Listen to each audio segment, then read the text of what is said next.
Assalamualaikum warahmatullahi wabarakatuh. Kami dari kelompok 11 di sini akan mempresentasikan mengenai makalah Project Based Learning berjudul Pengembangan Obat Docetaxel. Anggota kelompok kami terdiri dari yang pertama ada Putri Amelia dengan NIM 226132310, Nafidatul Afina dengan NIM 226132331, Syabira Rizka dengan NIM 2261370, dan saya sendiri Nadia Salsabila dengan NIM 2261329. Penjelasan pertama yaitu latar belakang. Kanker adalah salah satu penyakit mematikan yang menyebabkan kematian di seluruh dunia, ditandai dengan pertumbuhan sel yang tidak terkendali dan penyebaran melalui metastasis. Menurut WHO, kanker menyebabkan sekitar 50 juta kematian pada tahun 2020, dengan jenis yang paling umum adalah kanker payudara, paru-paru, prostat, dan kolorektal. Upaya pengembangan pengobatan terus dilakukan, termasuk kemoterapi yang dapat menghentikan atau memperlambat pertumbuhan sel kanker. Docetaxel adalah obat kemoterapi dalam kelas taksan, digunakan secara luas untuk kanker payudara, prostat, dan paru. Sebagai anggota Taxanes generasi kedua, docetaxel bersama paclitaxel yang diekstraksi dari kulit pohon Pacific yew atau Taxus brevifolia sangat lipofilik dan menimbulkan efek toksik yang parah, membatasi efektivitas terapinya. Meskipun studi tentang interaksi antara docetaxel dan membran masih langka, penelitian ini penting untuk memahami fungsi mekanisme toksisitas dan kemungkinan formulasi baru. Materi selanjutnya yaitu target obat docetaxel. Jadi, docetaxel ini bekerja dengan menargetkan mikrotubulus, yang merupakan komponen penting dari kerangka sel yang memainkan peran kunci dalam pembelahan sel dan berbagai proses seluler lainnya. Mikrotubulus itu adalah struktur dinamis yang terdiri dari protein tubulin dan dapat mengalami polimerisasi dan depolimerisasi sesuai kebutuhan sel. Docetaxel ini mengikat secara kuat pada mikrotubulus dan menstabilkannya, mencegah depolimerisasi yang diperlukan untuk fungsi normal mikrotubulus. Akibatnya, sel yang diobati dengan si docetaxel ini tidak dapat menjalani pembelahan sel secara efektif. Gangguan ini pada akhirnya menyebabkan sel-sel kanker yang tumbuh cepat terjebak pada fase tertentu dari siklus sel dan mengarah pada kematian sel melalui proses yang dikenal sebagai apoptosis atau kematian sel terprogram. Dengan cara ini, docetaxel memanfaatkan ketidakmampuan sel kanker untuk menyelesaikan mitosis, mengakibatkan pengurangan ukuran tumor dan penyebaran kanker. Baik, selanjutnya kita beralih ke mekanisme docetaxel. Di sini docetaxel akan mengganggu pembelahan sel. Maksudnya bagaimana? Di sini akan terjadi depolimerisasi dan pembongkaran mikrotubulus fisiologis dengan mengikat dan menstabilkan tubulin. Akibatnya terjadi penghentian siklus sel pada fase G1M. Nah, kemudian pada penghentian siklus ini akan terjadi kematian sel. Selain itu, akan terjadi peningkatan ekspresi penghambat siklus sel P27 dan menghambat ekspresi gen anti-apoptosis BCL2, yang mana gen anti-apoptosis ini membuat sel yang rusak di dalam tubuh tidak terjadi apoptosis sehingga dapat terjadi mutasi dan menjadi sel kanker yang invasif. Jika kita mengulik mekanisme docetaxel lebih dalam, di sini terjadi distribusi DTX di jaringan dan rute intravena. Kemudian akan terjadi ikatan DTX yang luas dengan protein plasma termasuk albumin, alfa 1 asid glikoprotein atau AAG dan lipoprotein. Di sini DTX dimetabolisme oleh isoform sitokrom 450, CYP3A-HT, CYP3A4, dan CYP3A5 yang menghasilkan berbagai produk oksidasi yang tidak aktif secara farmakologis. Nah, bagaimana proses penggangguan pembelahan sel di sini? Di sini akan terjadi heterodimer alfa beta tubulin yang berikatan secara non-kovalen selama proses polimerisasi yang menghasilkan filamen silinder berongga berdiameter 25 nanometer yang disebut mikrotubulus.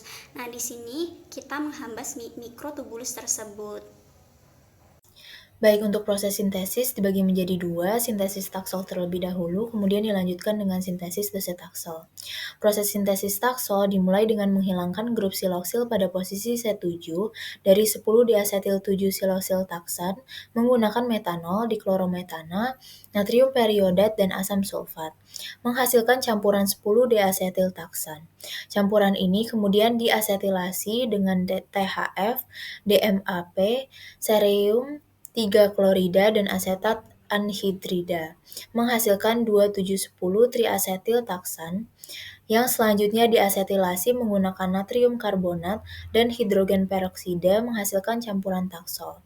Taksol dipisahkan dengan kromatografi kolom dan dimurnikan melalui rekristalisasi untuk mendapatkan kemurnian HPLC. Untuk sintesis docetaxel, campuran taksol B dan taksol C dari kromatografi diubah menjadi amida menggunakan reagen Schwartz, kemudian dihidrolisis dengan asam sulfat untuk menghasilkan amina bebas. Amina ini dilindungi dengan gugus pelindung dengan diterbutil dikarbonat, kemudian diasetilasi dengan natrium karbonat dan hidrogen peroksida menghasilkan docetaxel. Selanjutnya, strategi pengembangan obat docetaxel. Yang pertama melibatkan formulasi nanoteknologi seperti nanopartikel, liposom, dan misel untuk meningkatkan kelarutan dan waktu paruh. Nah, pendekatan ini memungkinkan penghantaran obat yang lebih terarah ke sel kanker, mengurangi distribusi ke jaringan sehat, dan mengurangi efek samping. Dosis yang lebih rendah juga dapat membantu mengurangi toksisitas. Kemudian, penelitian terbaru mengeksplorasi kombinasi docetaxel dengan agen terapi lain untuk meningkatkan respon imun terhadap sel kanker. Di Indonesia, penelitian berfokus terhadap kombinasi docetaxel dengan obat atau agen terapi tambahan seperti inhibitor angiogenesis yang menunjukkan hasil menjanjikan dalam uji klinis awal. Penelitian juga menekankan pentingnya uji diagnostik untuk mengidentifikasi pasien yang paling mungkin mendapatkan manfaat dari terapi docetaxel sehingga meningkatkan personalisasi dan efektivitas terapi. QSAR dan pengembangan obat. Nah, apa sih itu QSAR dan apa hubungannya dengan pengembangan obat?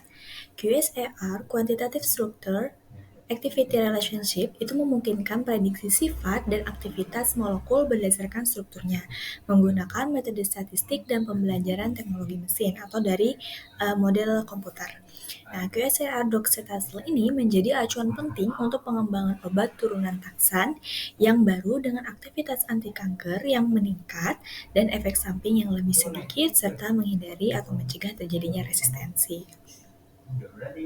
Selanjutnya, QSAR turunan taksan. Sebelum membahas turunan taksan, akan membahas terlebih dahulu tentang analog paclitaxel yaitu docetaxel. Kedua obat ini merupakan obat paling kuat di antara obat kemoterapi, tetapi laporan klinis itu mengungkapkan bahwa penggunaannya seringkali mengakibatkan sejumlah efek samping yang tidak diinginkan dan resistensi multi obat. Adapun perbedaan dari segi struktur yaitu di bagian X dan di bagian Y-nya. Adapun modifikasi yang dilakukan pada model QSAR ini yaitu modifikasi di bagian C4. Di gambar ini dalam struktur ada angka 4. Nah, di situ akan ditambahkan gugus hidrofobik. Dari penelitian ini menyebutkan bahwa sitotoksiksitas turunan taksan terhadap sel HCT116 dapat ditingkatkan dengan adanya substituen yang lebih hidrofobik atau kurang pola pada posisi C4. Itu menurut QSAR persamaan model 1. Sedangkan desain yang kedua yaitu mensintesis serangkaian analog C30N asil dengan tanda 3 asil dari 9R dihidrotaksol substituen yang lebih hidrofilik pada posisi C30N dapat meningkatkan sitotoksisitas analog taksan terhadap sel HT29 yang dibuktikan dengan model QSAR persamaan 2. Adapun hasil dari penelitian ini mengatakan bahwa aktivitas penghambatan analog taksan terhadap sel kanker usus besar itu bergantung pada steriknya dan hidrofobik substituennya sesuai dengan yang telah saya jelaskan sebelumnya. Nah, pengujian ini menggunakan model QSAR deskriptor otomatis atau autoload deskriptor yang mana dapat dilakukan dengan cara membandingkan hasil deskriptor, elektronik, hidrofobik, sterik, dan indeks topologinya seperti yang ada di tabel ini. Nah, beberapa tahapan pengujiannya yaitu pengumpulan data biologis, penetapan parameter untuk model QSAR, penentuan outliers-nya, dan validasi model. Pengembangan selanjutnya yaitu dapat menggunakan 3D QSAR atau COD Receptor Modeling, yang mana berfokus terkait ikatan antara struktur obat itu sendiri dengan reseptornya atau dengan targetnya. Nah, model ini mengidentifikasi fitur farmakofor dari ligan dan mitra relatif pada situs pengikatan tubulin, terutama yang berinteraksi melalui ikatan hidrogen dan kontak hidrofobiknya, seperti yang dijelaskan sebelumnya. Selain itu, analisis konformer paclitaxel ke dalam model pseudoreseptor mengarah pada kesimpulan bahwa bentuk T adalah konformasi yang diadopsi oleh taksan untuk berinteraksi dengan tubulin. Nah, pada penelitian ini dijelaskan berikut struktur umumnya, yang mana pada komponen nomor 1 ini merupakan paclitaxel dan komponen nomor 9 ini adalah docetaxel, yang mana ternyata dapat disimpulkan bahwa docetaxel itu lebih baik ikatannya daripada paclitaxel itu sendiri. Sekian presentasi dari kelompok kami. Apabila ada kesalahan kata, kami mohon maaf. Wassalamualaikum warahmatullahi wabarakatuh.